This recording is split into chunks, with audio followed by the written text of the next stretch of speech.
evaporation rates were 24% lower than in the previous year. And the previous year itself was a relatively low evaporation year when we compare against the dry years that we've had in the 2 prior years to that. So this automatically results in a decrease in concentration effect in the ponds and a lowering of the feed concentration to the plant. In particular, the evaporation rate in February was significantly low. In fact, it was less than half of the evaporation rate in the previous year.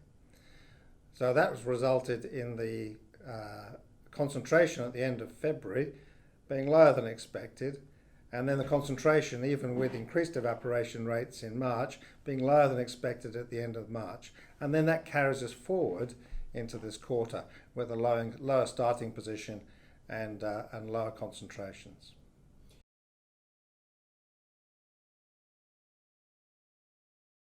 The increase in brine inventory that we have achieved through the improved pond management practices in the past year have had a mitigating effect in the last quarter to some degree.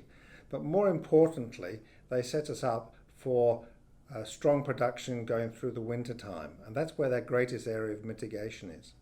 So last year, when we did not have significant inventories in the harvest pond system, our production declined through the winter time as the evaporation rate slowed down. But as we have large inventories in the system now, we will not have the same impact as we did last year. That's the principal area of the mitigation of having a larger inventory in the system now.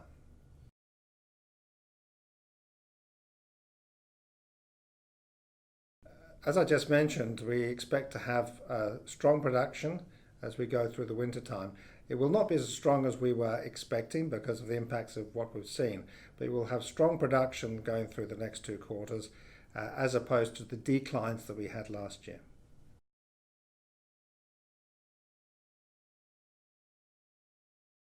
The issue we have with our operation, and this would be common for other brine operations that develop in a similar climatic condition, is the potential variability of production with changes in weather. So our plan here is to look at installing evaporator crystallizers on the feed prior to the plant. So if the concentration in a wet weather event dips down to, let's say, 5,000 ppm, that evaporator crystallizer would lift the concentration of the feed to the design grade of 7,000 ppm. There would be an alternative to use ponds in the same way, but in fact what you're designing there is actually adding another, say, 20% of pond area to do the same thing. Our belief is the best way to look at this is actually use evaporator crystallizers rather than lock in the excess capital through a much larger pond area.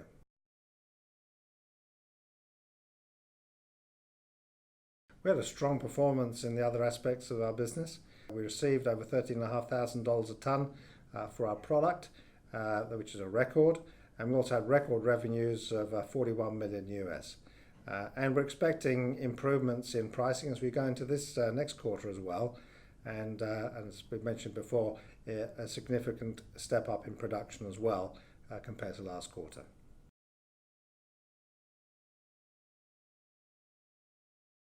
We continue to work on the stage 2 expansion plans that take us from the nameplate 17,500 tonne per annum stage 1 to a total of 42,500 tonnes per annum.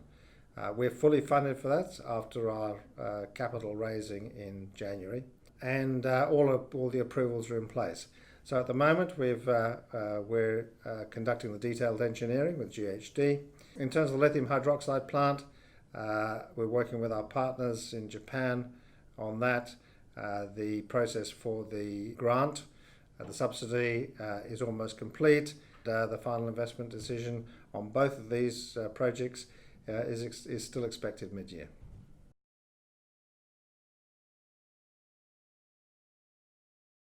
Lower production in the last quarter and production downgrade for the year are principally as a result of the weather impacts which were out of our control. As I mentioned earlier, we had the record low evaporation rate in February, the lowest since 2011 with our records, and less than half of the rate last year.